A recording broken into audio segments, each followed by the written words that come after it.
sepse gati çdo i dyti njeri që jeton sot në Kosovë ka qenë njëherë refugjat. 500.000 tjerë janë zhvendos brenda Kosovës në vitin 1999, një artist erdhi me një ide kreative se si mund të përkujtohet përvoja e refugjatëve. Ky është rrugtimi se si e krijua muzeun ton të dytë, të cilin e quajtëm Eksodi 99. Në Kosovë kemi mënyra se si i respektojmë veteranët, dëshmorët, masakrat. Kemi kriju komisione për të pagjetur, për gratë dënuara, për viktimat e dalura nga lufta. Por, ende nuk e kemi një vend që e tregon rrëfimin e të qenurit refugjat. E pse o kjo me rëndësi? Sepse gati çdo i dyti njeri që jeton sot në Kosovë ka qenë njëherë refugjat.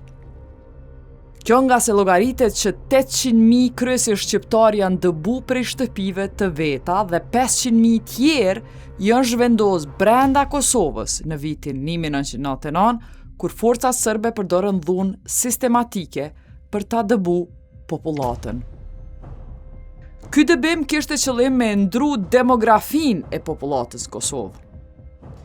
Ajo nuk u arrit, por kjo nuk do të thotë që ky dëbim nuk duhet me u kujtu. Pas 26 viteve që kanë kalu prej këtij dëbimi masiv dhe të organizuar, një artist erdhi me një ide kreative se si mund të përkujtohet përvoja e refugjatëve. Gazmend Ejupi, artist që kishte magjistru në Angli në transformimin e hapësirave publike dhe në art, tash e 8 vite është kthy në Kosovë dhe është profesor arti, filloi me eksperimentu me idenë që përvoja e refugjatëve me u përkujtu në trena që i kanë bart ata refugjatë. Ejupi është kuratori me cilin kishin bashkëpunuar në themelimin e Reporting House, muzeu që gjendet në qendër të Prishtinës dhe tregon historinë e rezistencës së Kosovës. Ky muze që tash i ka kalu mbi 22.000 vizitor, u hap me 10 qershor 2024 para 2 viteve. E duke e pra që ka interesim e etje për gjeneratave të reja për me kuptu ma shumë për historinë tonë, të njëjtat organizata që e kanë kriju Reporting House, janë këto Rjeti Ballkanik për gazetari hulumtuese BIRN dhe Prishtina Bienale udhëhequr prej Ejupit, filluam realizimin e muzeut të dytë që do mirej ekskluzivisht me rrëfimin për dëbimin e popullatës në vitin 1999.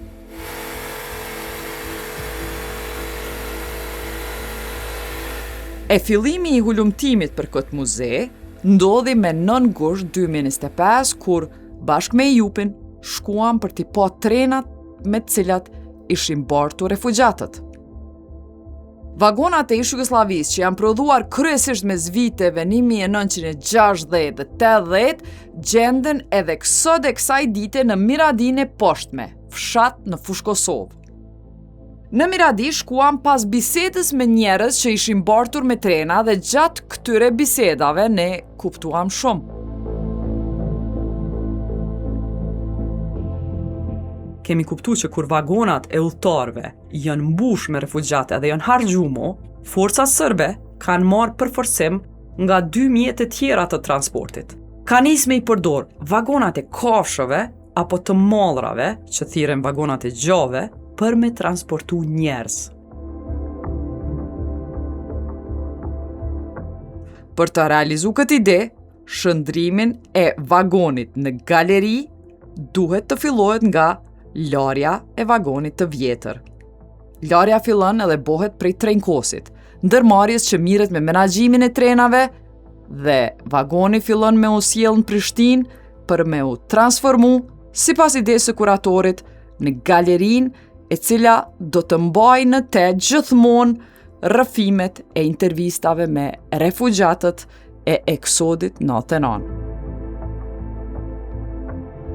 Ky është rrugtimi se si e krijua muzeun ton të dytë, të cilin e quajtëm Eksodi 99.